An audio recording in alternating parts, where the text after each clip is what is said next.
The morning Augustine Whitfield Onyekwe's letter arrived in my mailbox, I had been awake for 19 hours, and the inside of my head felt like a wet wool blanket. I came off a 14-hour hospice shift at the small palliative care house in Camden, where I had been a nurse for the better part of 7 years, and I drove the coast road home in the kind of pale March light that makes the ocean look like beaten pewter. There was still salt on the windshield from the night before. There was still the smell of someone else's mother on the cuff of my scrub top, the soft floral lotion the hospice family had brought in for her hands at the end. I rolled the window down a crack to let it out, and the cold Atlantic came in instead, smelling of kelp and diesel and the particular iron tang that the bay carries in early spring. My name is Saoirse Ní Broin McCallum. I was 38 years old that morning. I had been widowed for 3 years and 4 months. Ever since my husband Connor took the Mary Bridget out of Tennant's Harbor in a December squall, the Weather Service had not seen coming, and the Mary Bridget did not come back. I was raising our daughter, Magdalena, who at 9 years old preferred Maggie and corrected anyone who said otherwise, including her grandmother, especially her grandmother. I worked nights when I could, days when I had to, and I kept the small saltbox house Connor and I had bought together in a tidy village 3 miles north of Rockland, where the lobster boats slept on their moorings in the off-season like a flock of gulls folded against the cold. I pulled into the gravel drive at 6:14 in the morning. The kitchen light was already on. My neighbor Marigold, who watched Maggie on the overnight shifts in exchange for a standing offer of free wound care for her diabetic husband, was at the stove with a wooden spoon and a pan of oatmeal, and Maggie was at the table in her school sweater with her hair half braided and the other half rebelling. She looked up when I came in. She had Connor's eyes, sea glass green, and my mouth, which was a stubborn mouth, and she said, "You look tired, Mama," in the same tone of voice she used when she told the cat he had been a fool to chase the gulls. "I am tired," I said, "but I am here, and we have school, and we have oatmeal, and we have a brush that wants to meet your hair." I walked Marigold to the door, paid her in a thermos of coffee and a promise, and sat down at the table with the brush. Maggie ate while I worked, patient with me in the way 9-year-olds are patient with people they have decided to love anyway. The kitchen smelled of cinnamon and brown sugar and the wood stove that had burned down to coals overnight. On the counter, the mail from yesterday sat in a small stack I had not had time to open. I would get to it. I would get to all of it. I always did, eventually. The phone rang at 6:40. I did not have to look at the screen to know it was Doreen. Doreen was Connor's mother, 70 years old that spring, and she called every Tuesday and Thursday morning at 6:40 exactly, because she knew that was the window when I was home and Maggie was still at the table, and I could not pretend to be unavailable. She lived in a tidy ranch in Thomaston with her second husband, a retired insurance adjuster named Wallace, and she had decided, somewhere in the long, gray months after Connor died, that the only acceptable outcome of his death was that I should hand her his daughter and step gracefully back into the role of the tragic widow who had served her purpose. "So, Sayers," she said when I answered, "I want to talk about the summer." "Good morning to you too, Doreen. Don't be smart. I want to talk about the summer. School lets out in 11 weeks. You should let me have her this summer. You're never home. You're working those shifts at the hospice. You're driving back and forth in the dark. The child is being raised by a babysitter and a microwave." I closed my eyes. I had heard this speech before, in different combinations of the same 9 or 10 phrases, and I had learned that the only way through it was to let it pass over me like weather. "Maggie is being raised by me," I said. "The microwave is for popcorn. Marigold is a registered nurse, and she is here because I trust her, and I'm home in the morning, and I'm home for dinner, and I'm home for bedtime. The child has a mother. The mother has a job." "The mother has a job because the mother chose a job?" Doreen said. "I'm offering you another option. I'm offering to take her. Wallace and I have the room, we have the time, we have the means. You are stretched thin, Saoirse. Anyone with eyes can see it. Connor would have wanted. Don't, I said, quietly. I did not raise my voice in the kitchen with Maggie at the table. I'd made a long-ago promise to myself about that. Do not tell me what Connor would have wanted. Connor wanted his daughter with her mother. We talked about it when she was a baby, and we talked about it the week before he went out, and you do not get to use his name as a crowbar. There was a pause on the line. I could hear Wallace's television in the background, the morning weather, a cheerful voice announcing fog along the mid-coast. I am only trying to help, Doreen said. The voice she used was the one she used at church, soft and wounded. I am only trying to be a grandmother. Then be one, I said. Come for Sunday. Bring the cherry pie. Read her a book. Let her show you the conch she found. That is what a grandmother does. A grandmother does not try to take the child. I hung up before she could answer, and I sat at the table with my forehead against my hand for a long, quiet second. Maggie had stopped eating. She was watching me with those green eyes, and she said, very small, "Was that Grammy Doreen?" It was. Did she ask about the summer again?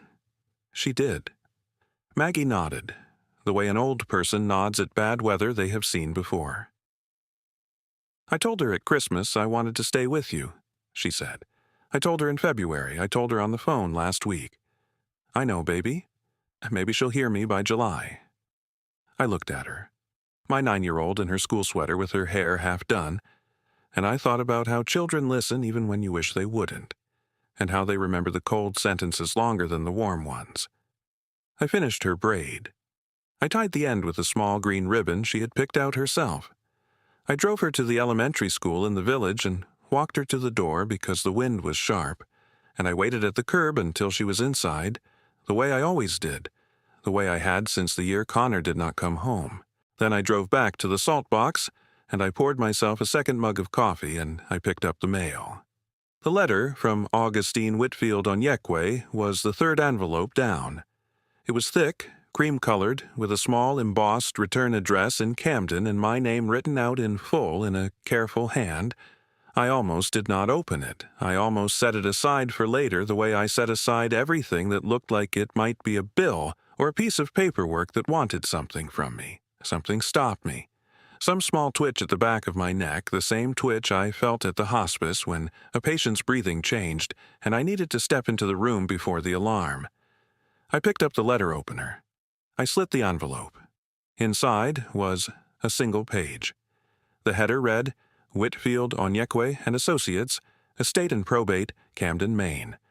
The body was 4 short paragraphs, written in plain language by a man who clearly believed that legal letters did not have to be hostile. Dear Ms. Nee Broyne McCallum, it began. I write on behalf of the estate of your great-aunt, Bridget Nee Broyne, who passed peacefully in her residence in Spruce Head this past April at the age of 102.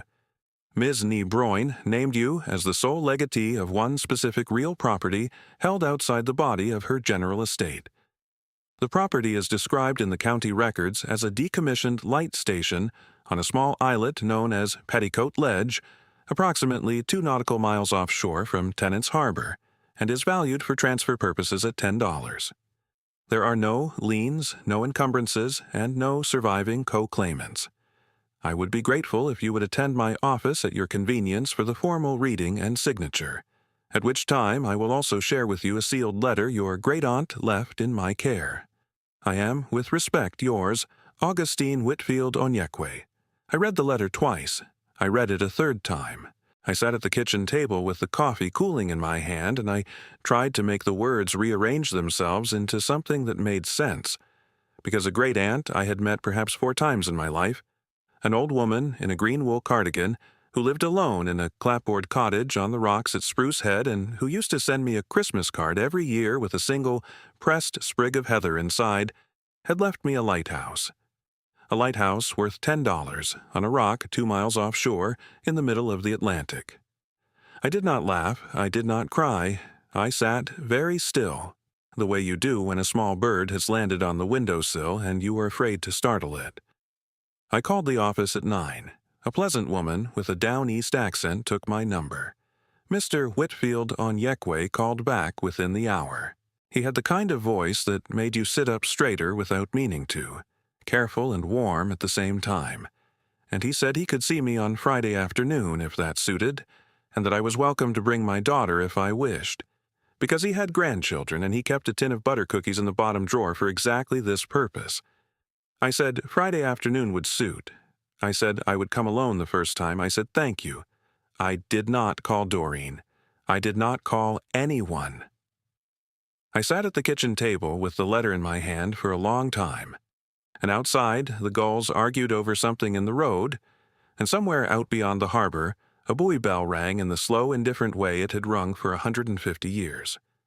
On Friday afternoon, I drove up the coast road to Camden in a clean blouse and the one good pair of slacks I owned that had survived 3 years of widowhood and shift work. The office of Whitfield Onyekwe and Associates was on the second floor of a converted sea captain's house off Bayview Street, with a small brass plate by the door and a staircase that creaked in a friendly way. The receptionist took my coat. She offered me tea. She said Mr. Whitfield Onyekwe would be with me in just a moment, and she meant it, because the door opened almost at once, and a tall man came out with his hand extended and a smile that did not feel like a smile a lawyer was performing.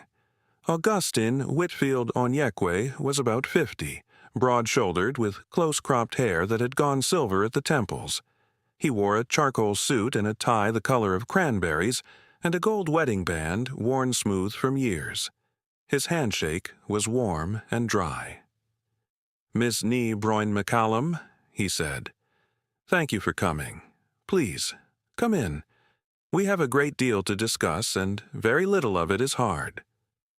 His office had a window that faced the harbor.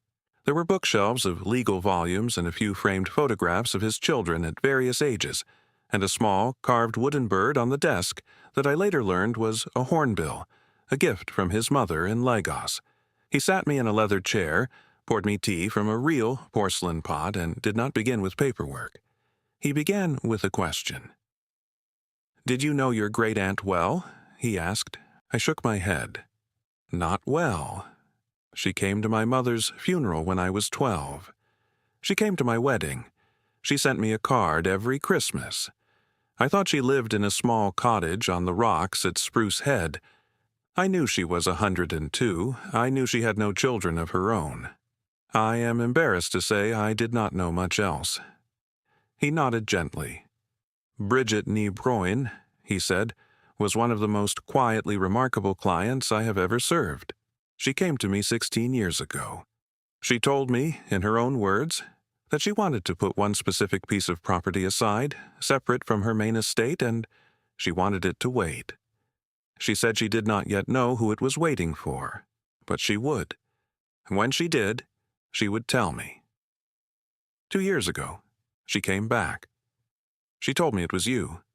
I did not know what to say to that. I held the teacup in both hands. "Before we go further," he said, "I should tell you that we are about to be interrupted. Your mother-in-law learned about today's appointment somehow, and she telephoned my office yesterday and informed my receptionist that she would be attending. I did not invite her.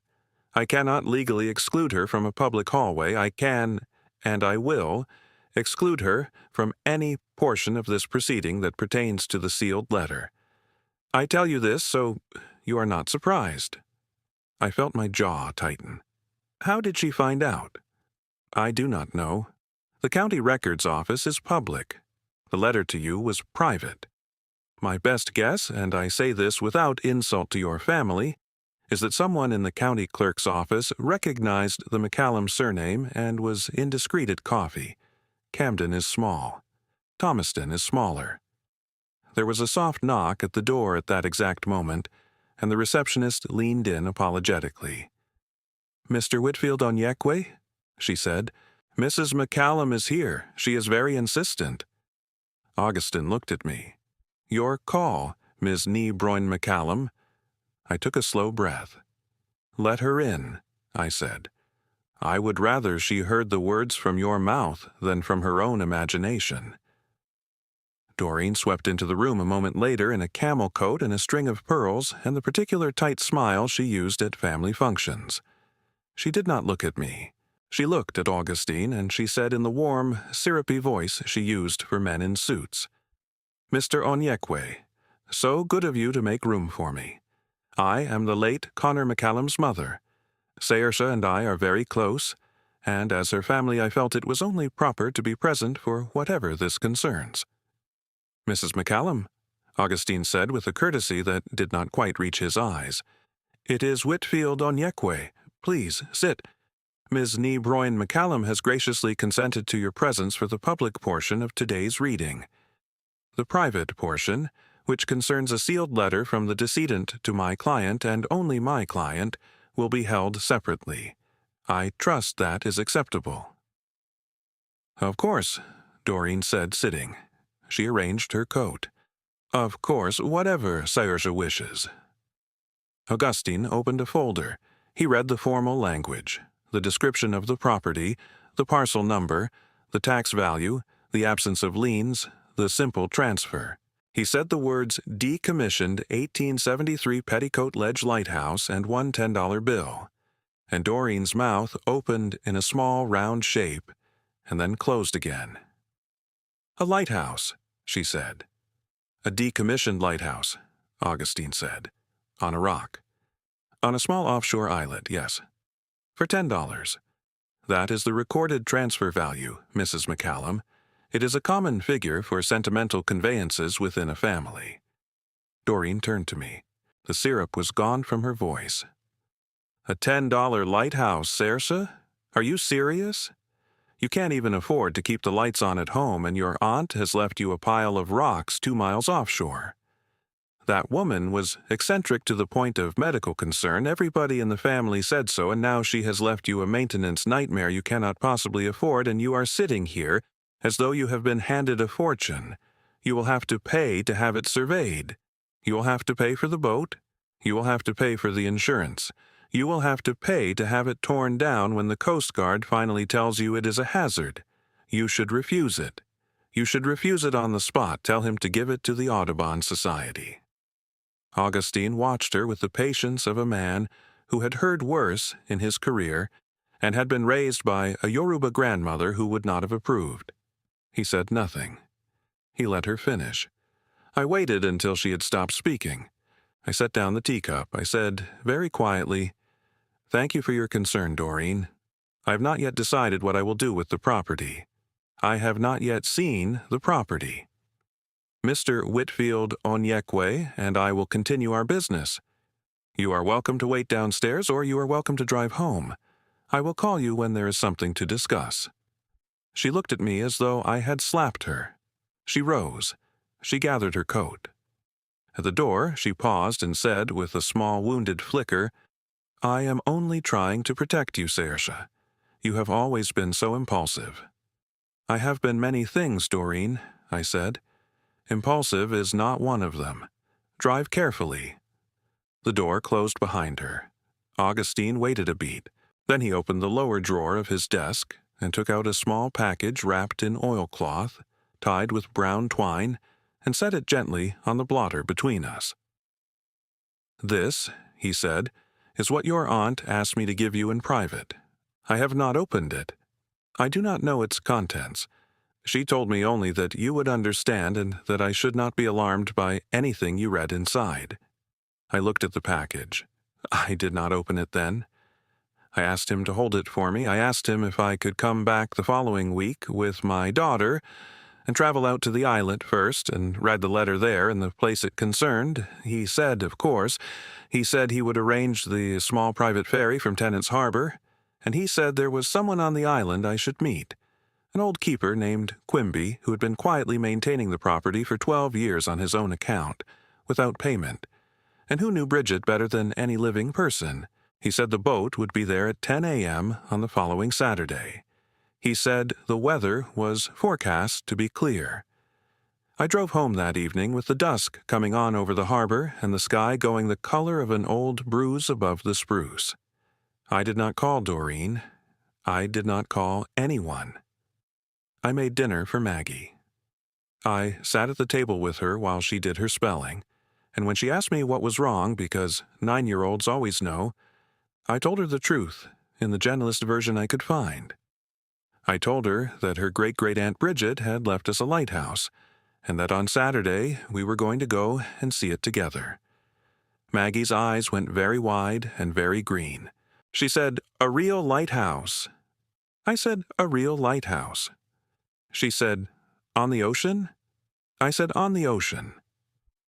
She slept that night with her shoes by the bed, the way she did the night before a school field trip, and I sat in the kitchen with the wood stove ticking, and I thought about the woman in the green cardigan and the pressed heather, and what she had seen in me at 12 years old that I had not yet seen in myself. Saturday morning came clear and cold. The forecast had held. Maggie wore her parka and her best knit hat, which was navy blue with a small embroidered anchor that Marigold had stitched on for her birthday, and she carried a thermos of cocoa I had filled at 5 in the morning. We drove down the coast to Tennant's Harbor and parked at the small public landing. The private ferry was a 32-foot lobster boat that had been converted for passenger work, with a cabin and a small heated saloon, and a captain named Pete who had known Connor and who shook my hand without saying a word about it, which was the kindest thing he could have done. He cast off at 10 exactly. The harbor opened out behind us. The bay was the deep iron blue it gets in early spring, with white-capped chop and gulls calling overhead, and Maggie pressed her face to the window of the saloon and watched the islands go past as though every one of them were a wonder, which of course they were. Petticoat Ledge came into view after about 35 minutes. It was smaller than I had imagined, and larger at the same time. It was a single rocky islet, perhaps 14 acres at low tide, rising out of the bay in a low humped shape of gray granite streaked white with lichen and old gull leavings.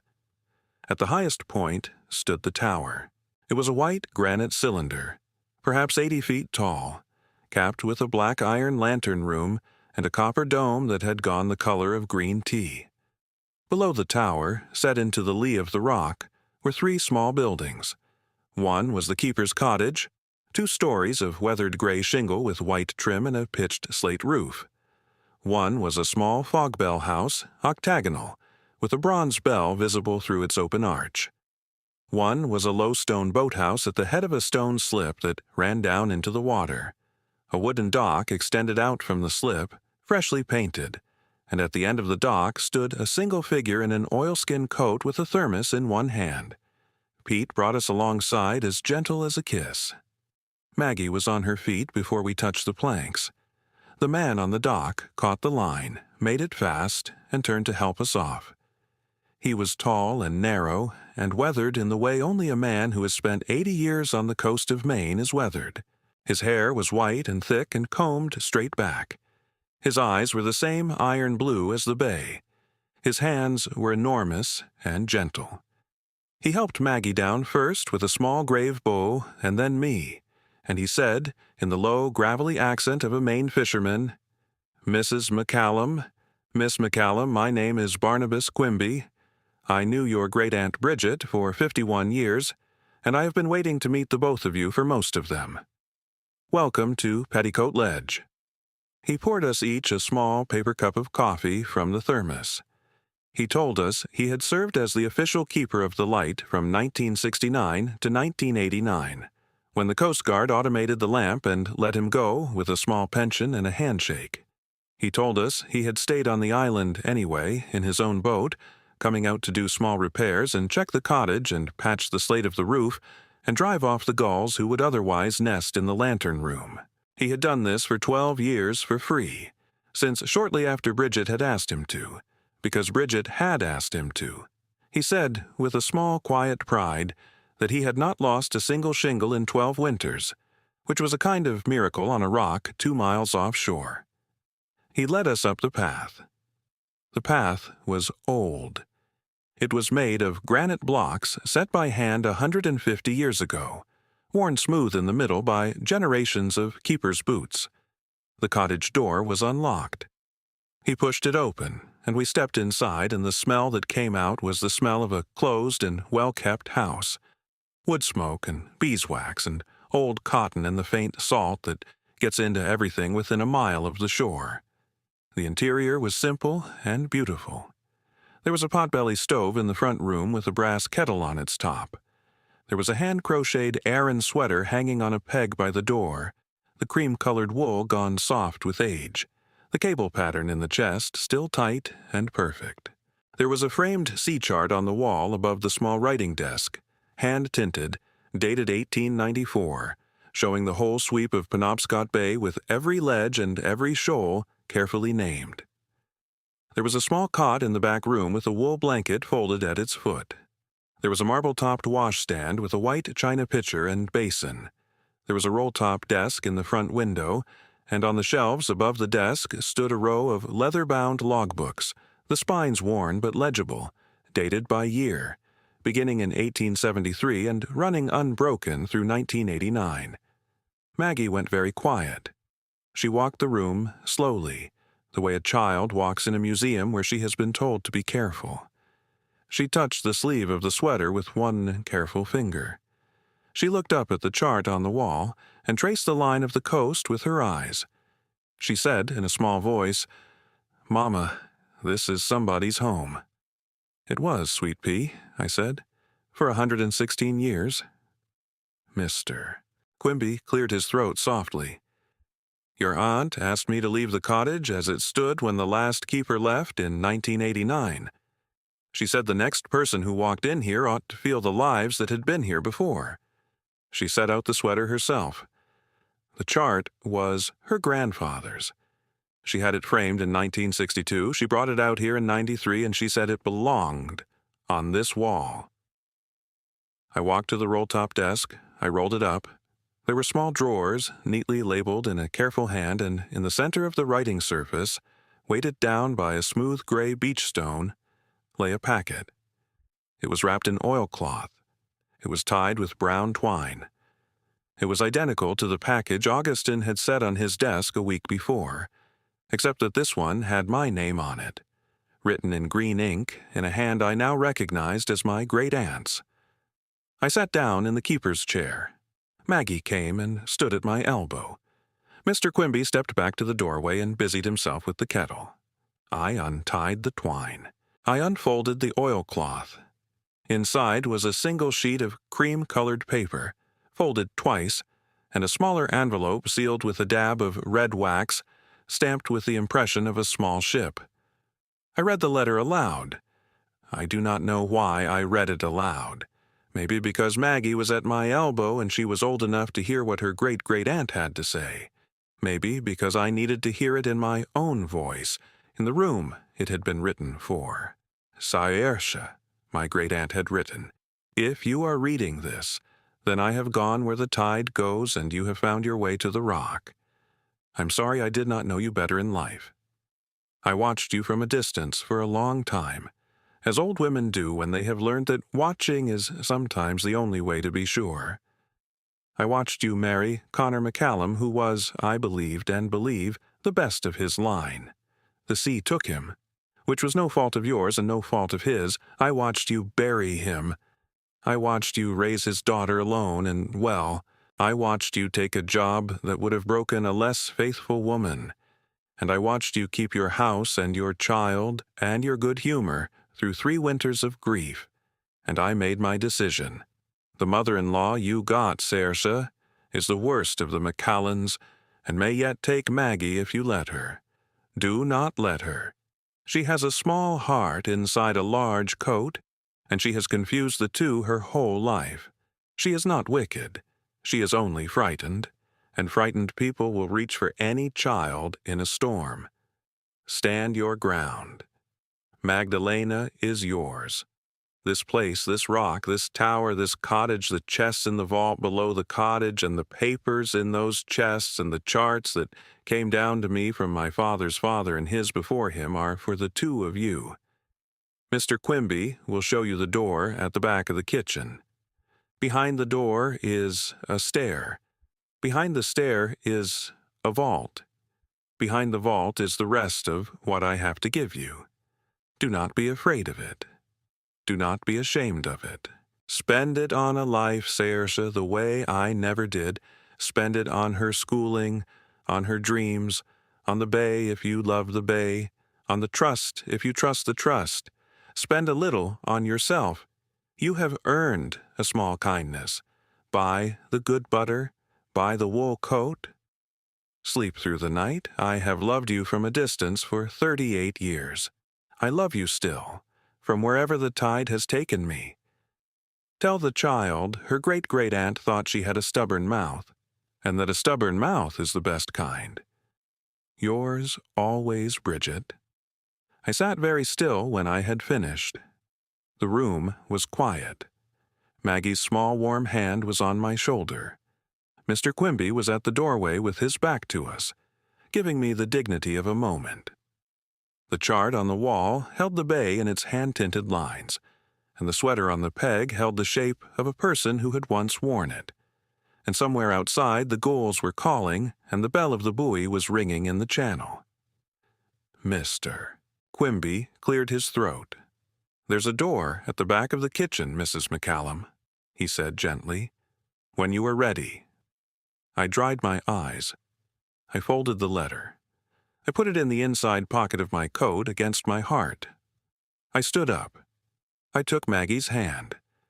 We walked through the front room into the small back kitchen, and there at the back of the kitchen was a door I had taken for a pantry. Mr. Quimby drew a heavy iron key from his pocket. He fitted it in the lock. He turned it twice. The door opened on a narrow stone stair that went down into the dark. He lit a kerosene lantern from the shelf by the door.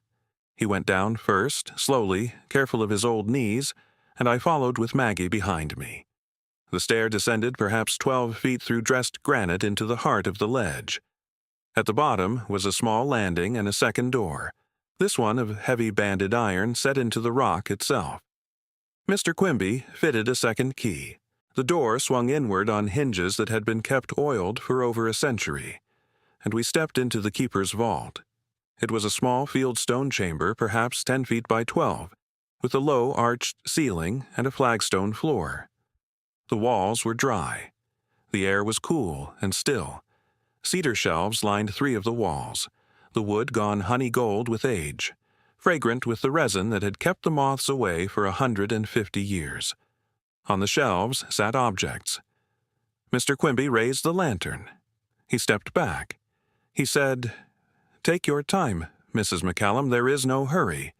There has not been any hurry in this room for a long while." On the lowest shelf stood an oak chest with brass corners and a brass lock plate. I knelt. I lifted the lid. Inside, in soft cotton lining, lay row upon row of gold coins.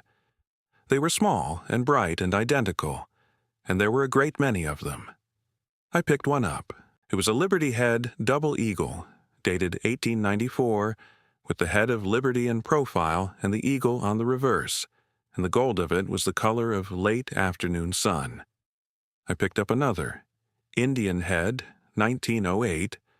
Another. Liberty Head, 1881. They were all in mint condition. I counted slowly, my hand shaking only a little, and I lost count somewhere past 140 and started over and lost count again. Mr. Quimby said quietly, "Bridget told me the count was 192. She said her father set them aside one by one over 40 years. He was a coastal pilot. He took them in lieu of fees from captains who had no cash. He never spent a one of them." On the middle shelf was a flat leather portfolio, soft and cracked at the corners. I opened it. Inside were bearer bonds, large engraved certificates, dated 1923, issued by the Maine Central Railroad. I had never held a bearer bond before. I had heard of them only in old novels. There were perhaps 24 of them in the portfolio, each one for a sum that made my breath catch, and a small typed note in the inside pocket in my great-aunt's hand explaining that the bonds had been gifted to her father by a grateful client and tucked into the vault and forgotten, and that she had recently had a quiet inquiry made of a Boston firm and been informed that the bonds, with accrued interest, were honorable and redeemable for something on the order of $310,000 in present-day funds. On the top shelf, in a long, slim cedar box, lay 3 rolls of vellum. Mr. Quimby helped me lift them out.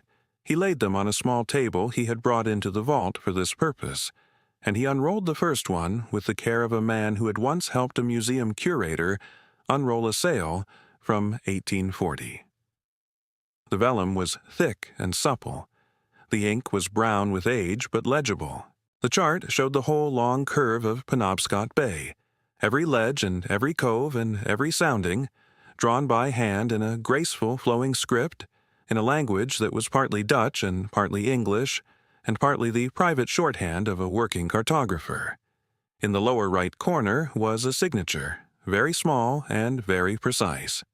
Brand Ni Broyen, Anno 1672.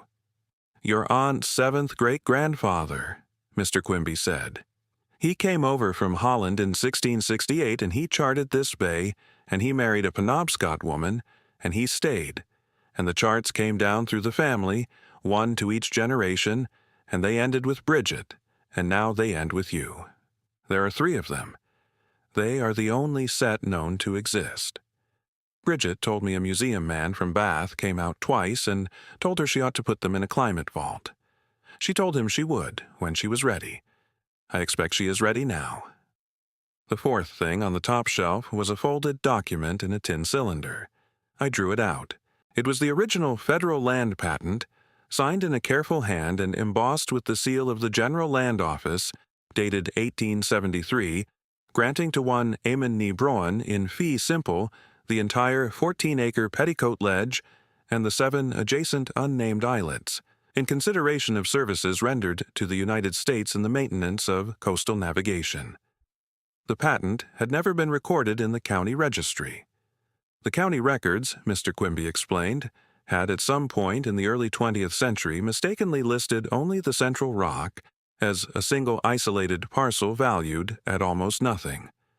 The 7 adjacent islets, totaling another 62 acres of unbroken granite and spruce shoreline, had been quietly held under the original patent, and quietly forgotten by everyone except the family that owned them and the keeper who watched over them. I sat down on the small wooden stool Mr. Quimby had set in the vault for exactly this purpose. Maggie sat on the floor beside me. Mr. Quimby stood with his lantern, his shadow large on the fieldstone wall, and waited for me to find words. I did not find them quickly. Mr. Quimby, I said at last, how long have you known what was in this room? 12 years, ma'am. Bridget showed me the day she asked me to keep watch. She said one day I would need to show it to someone else. She did not tell me your name. She said I would know when I knew. She was right. I knew the moment your boat came around the point this morning because you have her face. We climbed back up the stair. I locked the iron door. I locked the kitchen door behind us.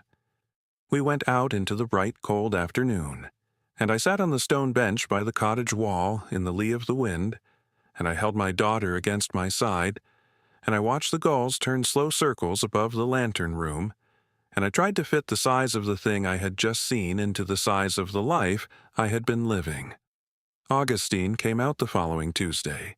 He brought with him, on the same boat, a tall, white-haired man named Dr. Hjalmar Lindqvist, a maritime appraiser from Bath Iron Works, who had the soft, careful Swedish-American accent of mid-coast academia and the gentle hands of a man who had spent 40 years handling old paper.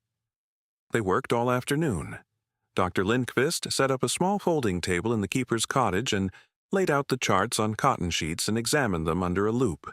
And he said, after about an hour, in the quiet voice of a man delivering a verdict he had not expected, that the charts were unquestionably authentic, that they matched in style and signature the only 2 known surviving fragments of the Brand Ni Broyen Maritime Atlas in the Peabody Essex Museum, that the discovery of a complete set in private hands was an event of national importance, and that he would estimate, conservatively, the appraised value of the 3 charts together at $4.2 million to the right institutional buyer.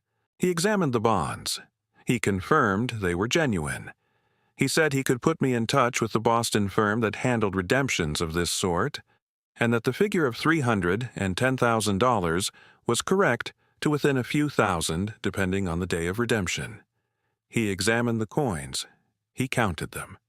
He said, looking up at me with a small, dry smile, that 192 Mint State Liberty Head and Indian Head double eagles in a private collection was the kind of thing one heard about at numismatic conferences and rarely saw, and that conservatively the coin chest was worth $1.6 million at auction, possibly more depending on grading. Augustine, in the meantime, had taken the federal land patent to a colleague and confirmed it. The patent was intact. It had never been challenged. The 7 adjacent islets, 62 acres in total, had been continuously held by the Nebroin family since 1873 and were, in present-day terms, unzoned conservation-grade waterfront on the open Atlantic coast of Maine, with wild pocket coves and old-growth spruce stands and nesting sites for eider and razorbills, and a single cobble beach where harbor seals hauled out in the fall. We sat at the keeper's table that evening, the 4 of us, with Dr. Lindquist's notes spread out and Augustine's calculator on the table and the kettle on the potbelly stove, and Augustine spoke very plainly. He said the total recoverable value of the estate on the open private market was approximately $186 million. He said the lighthouse and cottage themselves were the heart of it because of the combination of the historical structures, the extant land patent, and the 7 islets. He said there was, however, a second path. He said the Maine Coast Heritage Trust had been quietly attempting for 3 decades to acquire a conservation easement on a section of coast almost exactly this size, that they had funding earmarked for it, and that if I was willing to sell the development rights to the trust while keeping the central tower and cottage parcel for my family, the trust would pay approximately $98 million. The islets would be permanently protected from development. The seal cobble beach would be preserved. The eider would keep their cliffs, and the bay that my husband had died in would be, in some small permanent way, defended. I did not answer that night. I asked for time. They gave it to me. We rode back across the bay at sunset, the 4 of us with Maggie asleep against my shoulder in the saloon, and the long beam of the new automated electric lamp turning slowly behind us, sweeping the water, watching for boats that needed watching. Doreen called me on Wednesday morning at 6:40. I let it ring. She called again at noon. I let it ring. She called again at 4. This time I picked up. "Saoirse," she said, and her voice was different than it had ever been. It was small. It was tired. It was not the syrup voice, and it was not the wounded voice. It was something I had not heard from her before. "Saoirse, I am driving down to Tennant's Harbor tomorrow. I would like to see you. I would like to see the place, if I may. I have heard things from cousins, and I do not know what is true, and I do not care, particularly. I would like to see you. May I come?" I closed my eyes. I had been ready for many versions of Doreen. I had not been ready for this one. "Tomorrow at noon," I said, "I will meet you at the public landing. We will go out together. Wear warm shoes." She came. She came in a wool coat I had not seen before, plainer than her camel one, and a pair of boots that looked like they had been bought at the hardware store that morning, and she was not wearing pearls. Pete, the captain, shook her hand and did not say anything about her son, and she did not say anything either. And the silence between them was the kind of silence 2 old Mainers can hold without it being awkward. We rode out across the bay. Maggie sat next to her grandmother in the saloon, after a moment of consideration, and Doreen put her hand on Maggie's hat and did not move it for the whole ride. We tied up at the dock. Mr. Quimby was there with his thermos. He shook Doreen's hand and said, "Mrs. McCallum, ma'am," and she said, "Mr. Quimby, thank you for keeping this place." He led her up the path. He did not show her the vault. We did not show her the vault. We showed her the cottage, the chart on the wall, the sweater on the peg, the kettle on the stove, the small cot, the roll-top desk. Maggie showed her the lantern room from the bottom of the stairs. We sat on the stone bench in the lee of the wind. Mr. Quimby brought us coffee. Doreen was quiet for a long time. She looked at the water.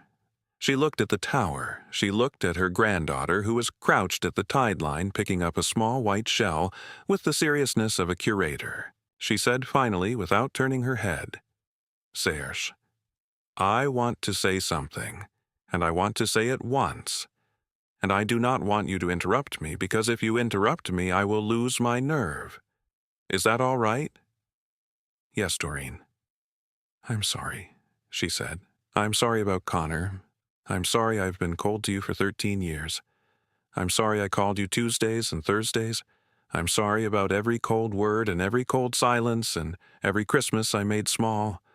I was frightened. I was frightened when he married you because you were better than I was, and I knew it. And I was frightened when he died because I did not know how to be a mother to a son who was gone. And I was frightened of Maggie because she has his eyes, and I could not look at her without seeing him.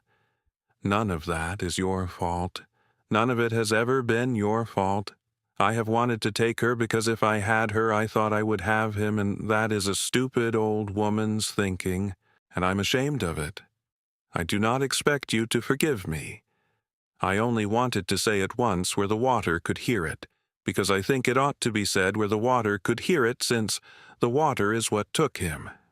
I sat very still. My eyes were burning. I did not say anything for a long minute because anything I said too quickly would have been wrong. The gulls turned. The bell rang.